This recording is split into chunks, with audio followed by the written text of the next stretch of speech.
눈물 없이 살면 얼마나 좋겠습니까? 그러나 이렇게 눈물이 많은 세상입니다.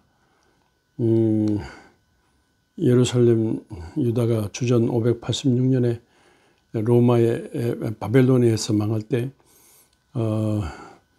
예레미야는 이걸 막으려고 많은 애를 썼습니다만 결국은 망하고 말았어요. 금덩이 같은 예루살렘 망한 것 때문에 하느님 앞에서 예레미야 애가에서 얼마나 많이 우는지 눈물이 눈에서 물이 흐르듯이 그렇게 세월을 보냈다고 했습니다. 이 망한 조국 강산 때문에 슬픔의 눈물, 분노의 눈물, 하나님 앞에 매달리는 그런 눈물의 예언자 예레미야였습니다. 이렇게 눈물로 망한 이 모든 상황을 이어받아서 에스겔이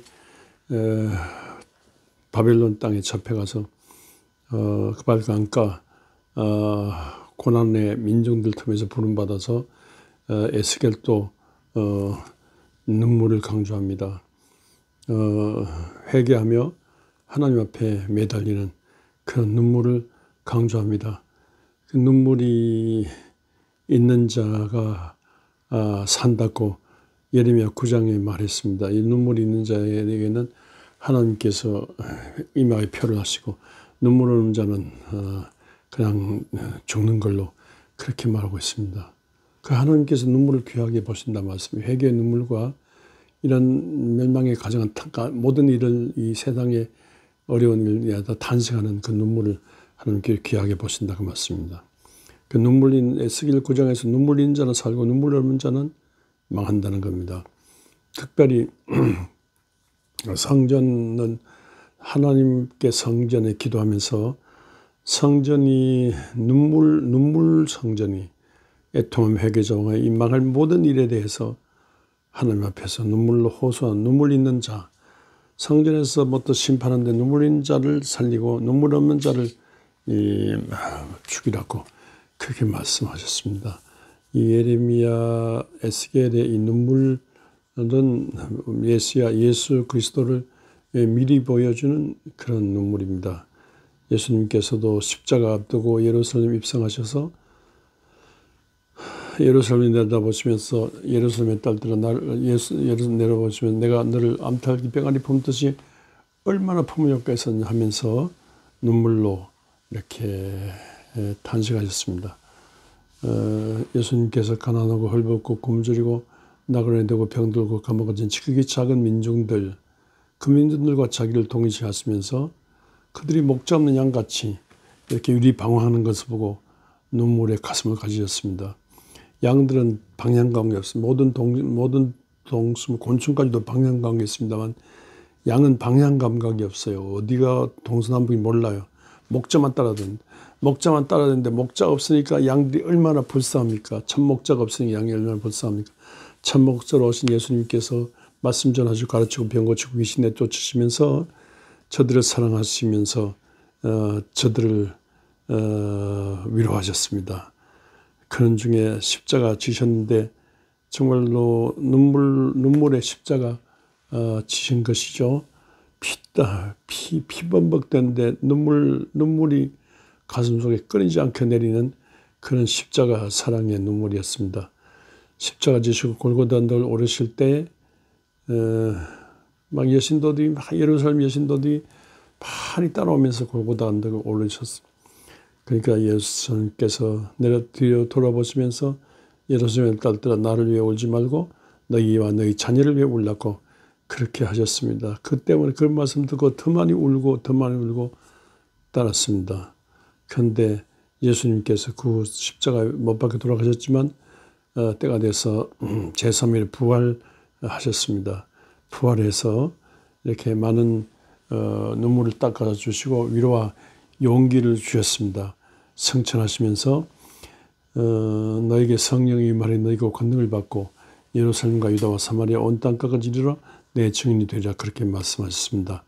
그러니까 저들이 이와 같이 약속을 믿고 마가의 다락방에서 베드로와 마리아들이 모두 모여가지고 간절히 사도들이 모여서 기도하는데 정말로 급과 한번과 불길 같은 성령을 체험하면서 이렇게 하나님의 성령을 예수님께서 다시 성령으로 임하셨어요. 그래서 성령께서 위로하시고 성령께서 능력을 주시고 성령의 말하심을 따라 막 기도하고 전하는데 그래서 이 교회 모임이 됐습니다. 그 교회 모임이 이 승승장구하는 것은 아니었습니다. 이 교회 예수를 없애려고 하는 그 무리들이 역시 교회 모임, 예수 이름으로 모이는 모임 없애려고 그렇게 했었습니다. 유다 동족이 그랬고 그리고 로마 이방인들이 그랬습니다. 그러나 이 예수 그리스도 성령과 능력 받아 눈물로 기도한 중에 예수 그리스도의 복음은 로마의 뿌리에 내렸고 주후 313년에 밀라노 칙령에 의해서 콘스탄틴 황제가 로마를 기독교 로마로 선포했습니다. 그래서 그 로마를 거점으로 전 유럽과 그리고 전 아프리카, 전 세계, 미국 이렇게 해서 여기까지 복음이 예수 그리스도의 복음이 들어오게 됐습니다. 이와 같이 예수 그리스도의 하늘나라 운동은 이렇게 눈물의 십자가의 눈물의 연속이었습니다. 예수 따르는 자들은 예수님을 따라가면서 자기를 부인하고 역시 자기 십자가를 지고 따라야 됩니다. 자기를 부인하고 자기 십자가 지고 따르도록 예수님께서 그렇게 말씀하신 것처럼 또 그렇게 살도록 하나님의 성령께서 이렇게 인도하심으로 정말로 끊임없는 눈물 기도를 드려야 되는 거죠. 끊임없는 눈물 기도, 끊임없는 눈물 기도. 절대 안일과 나태에 있을 수 없습니다. 나를 치고 끊임없이 기도한 중에 하나님의 성령과 능력받아 주의 일을 하여야 됩니다. 주 예수 그리스도의 은혜의 복음을 전파하기 위해서 목숨 바치고 살았던 바울과 믿음의 조상들 따라 눈물로 기도한 중에 성령과 능력받고 위로받고 세임 얻어 이 눈물 많은 세상을 눈물을 닦아주며 살려가는 그런 목표를 해야 되는데 저는 1980년 5월 달에 원주 영광교회 부임했는데 40년 동안 이렇게 눈물 기도 40년 동안 한 번도 하루도 눈물 나는 일 없이 새벽마다 철학기도 할 때마다 40년 울며불며 기도했습니다. 이상하죠. 하나님, 내가 눈물을 흘리는 것이 아니라 하나님께서 눈물을 주시더라고요. 눈물 마를 날이 없이 또 저와 더불어 모두 기도한 중에 성도들이 눈에서 눈물이 늘 고여 있었습니다. 교회가 눈물이 배인 재단이 됐어요. 그런 중에 급과 한번한 그 불길 같은 성령이 임하는 걸 경험한 중에 초대교회 성도와 사도들의 교회처럼 그렇게 파격적으로 기하급수적으로 크게 부흥번창되는 것을 보고 하늘나라 운동이 개인 영혼 구원뿐 아니라 사회 구원, 나라와 민족 전체 구원을 위한 하늘나라 운동이 그 눈물 기도 가운데 막 일어나는 것, 기적적으로 일어나는 것을 경험했습니다. 2025년 새해를 맞습니다. 새해를 넘어오는 고갯길에 무안 공항에서 전날도 무안 공항에서 179명이 죽는 그런 항공 사건이 난리가 재난이 일어났습니다. 7일 동안 전 국민이 검은 리본을 달고 울고 크고 작은 관공서 크고 모임에서 모두 추모했습니다. 우리 모두 눈물이 많은데 한반도란 좁은 땅에 태어나서 눈물이 많은데 이런 항공 재난으로 인하여 많이 울었습니다. 또 이 눈물은 또 무슨 눈물이 있었겠느냐면 12월 3일에 윤석열 대통령이 전방의 공수부대를 풀어가지고 공수부대 특임부대 특별한 임무를 맡아서 불가능을 가능케 하는 강력한 일을 하는 그런 군대, 전시에 북한 최고 집단을 파괴할 수 있는 그런 그 강력한 군부대인데, 군부대를 10월 3일 밤 10시 반에 투입해가지고 계엄령을 선포해서 국회의원들을 체포하고 계엄령을 지속시키려는 일을 했는데, 그러나 이 SNS 시대에 이런 연락을 받고 막 국회로 전부 막 급하게 혹은 느리게 혹은 빠르게 막 국회로 밀려 들어오는데, 헬리콥터가 도착하여 막 군부대가 진입하기 전후에서 막 들어오고, 막 민중들이, 그 시민들이 막 헬리콥터 군부대와 싸우고 밀고 땡기고 장갑차를 밀어붙이면서 그를 막았기 때문에 국회의원 체포를 막고, 국회의원들이 이 과반수 이상으로 반대해가지고 무산되긴 했습니다만요. 이 과정에서 충격을 받았죠. 45년 전에 전방의 공수부대를 풀어서 광주를 한 1000여 명 사상시킨 그런 계엄령 생각하면서, 아니 이렇게 발전한 시대에 이게 세계적으로 한국이 일어난 시대에 이게 무슨 꼴이냐고 모두 다 놀랬죠. 놀란 가슴이면서 분노의 눈물을 흘렸어요. 왜 이렇게 이게 화가 나서 못 견뎌요. 분노의 눈물을 흘렸습니다. 근데 이를 무산시키는 탄핵, 이렇게 하고 주범자 윤석열 대통령을 탄핵시키는 이런 방향의 결정을 국회에서 결정하면서 막 가슴을 쓸어내렸습니다. 막 분노의 눈물을 흘리다가 황홀한 감격의 눈물을 흘렸습니다.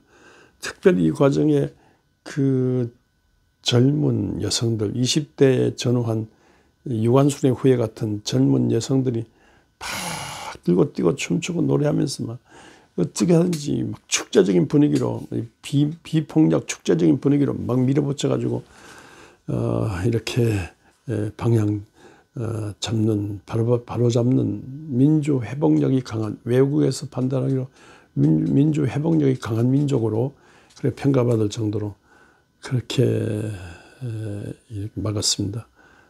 근데